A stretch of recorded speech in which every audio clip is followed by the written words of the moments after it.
Hey everyone, welcome back.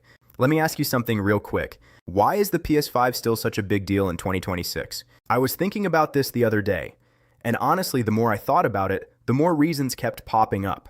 Some of them are obvious, but a few might actually surprise you, so today I'm breaking it all down. Why the PS5 is still one of the best consoles you can own right now. And if you already have one, you'll probably relate. If you don't, this might convince you. Let's start with the most important thing, the games. Because at the end of the day, that's what really matters. And this is where the PS5 just hits different. You've got an insane library of games. And I'm not just talking about exclusives, even though those are a huge part of it. I mean the overall experience of just sitting down, grabbing your controller, and jumping into something great. There's something about that simplicity that never gets old. If you're into single-player games, this is where PlayStation really shines. You've got titles like Spider-Man, God of War, The Last of Us, Horizon. These games feel like blockbuster movies. Big worlds, strong stories, incredible visuals. You're not just playing, you're experiencing something. And sometimes, that's exactly what you want. Not competitive, not stressful, just immersive. But it's not just exclusives. That's the thing. Almost every major third-party game also launches on PS5. Call of Duty, Battlefield, racing games, RPGs, everything. So you're not missing out. You've basically got everything in one place. And here's something that still feels a bit wild. We're now seeing Xbox games show up on PlayStation. Yeah, that used to sound impossible, but now it's actually happening. Big titles from Microsoft are starting to land on PS5, and more are on the way. So what does that mean? It means the PS5 is slowly becoming a play-everything platform. Instead of choosing sides, you're just getting access to more games. And honestly, as a gamer, that's a win. Now let's talk about something that doesn't get enough credit, the controller. Because the DualSense is not just good, it's one of the best controllers ever made. First off, it just feels great in your hands. Solid, comfortable, premium. But the real magic is in the features. Haptic feedback, adaptive triggers. At first, it sounded like a gimmick. Something cool for a few minutes. Then you forget about it. But that's not what happened. Years later, developers are still using these features, and they actually make a difference. You can feel different surfaces. Rain, footsteps, dirt, metal. It's subtle. But once you notice it, it's hard to go back. And those adaptive triggers, they change how actions feel. Pulling a bow, firing a gun, driving a car, each one feels slightly different. It adds that extra layer of realism. If you really want to see what the controller can do, try Astro's Playroom. It's still one of the best showcases. Simple game, but it shows off everything perfectly. There's also the DualSense Edge. Think of it like the Pro version. You get customizable buttons, adjustable triggers, more control, especially for competitive games. If you play a lot of shooters, you'll notice the difference. And if you care about looks, you've got tons of controller designs. Different colors, limited editions. You can match your setup however you want. Now let's talk about the console itself, because performance matters, and the PS5 delivers. Even the base PS5 is fast, smooth, and quiet. You turn it on, and within seconds, you're in your game, no waiting around. No complicated setup, it just works.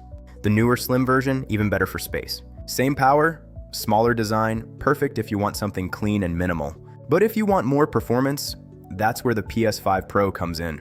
The Pro takes things to another level. Better visuals, higher frame rates, sharper image quality. If you've got a good TV, especially an OLED, you'll notice the difference immediately.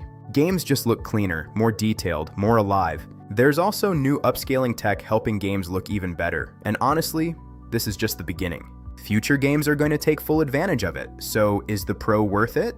If you care about visuals and performance, yes, but you do need a good display to really see the benefits. Now here's something people don't talk about enough, the user experience. The PS5 interface is simple, clean, fast.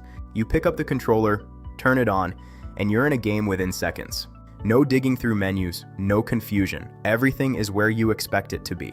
The layout is easy to understand. Your games are right there. Your progress is visible. Your trophies are easy to check. And speaking of trophies, there's a feature a lot of people ignore, pinned trophies. If you're trying to complete a game, this makes your life so much easier. Over time, with updates, the system has just gotten better, more polished, more refined. At this point, it feels complete. Now let's talk about backwards compatibility, because this matters more than people think. The PS5 can play almost the entire PS4 library. That's a huge deal. You're not starting from scratch. You already have access to tons of games. There are also some classic titles available, older PlayStation games through the subscription service. It's not perfect, but it's a nice bonus. Honestly, if they expanded this even more, it would be incredible. There's so many classic games people would love to replay. Now, let's get into PlayStation Plus, because this has evolved a lot. It's not just about online multiplayer anymore. Now it's more like a game library. With higher tiers, you get access to a huge collection of games. You can download them, or even stream them. This is perfect if you like trying new games. You don't have to buy everything. Just jump in and play. I've personally played games I never would have bought, just because they were included. And some of them ended up being amazing. Even the basic subscription gives you monthly games. Over time, you build a huge collection. Now let's talk about the extras, because these small things really add up. The PlayStation app is super useful. You can browse games, buy them, start downloads remotely, even chat with friends. Imagine buying a game while you're out, and it's already installed when you get home. That's convenience. Then there's Remote Play. You can stream your PS5 to your phone or laptop, play anywhere in your house. And if you take it a step further, there's the PlayStation Portal. This lets you play your PS5 games on a handheld device.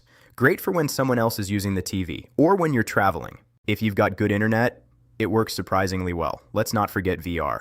The PSVR 2 is still one of the most immersive ways to play. It's not for everyone, but when it works, it's incredible. Games like racing sims feel completely different.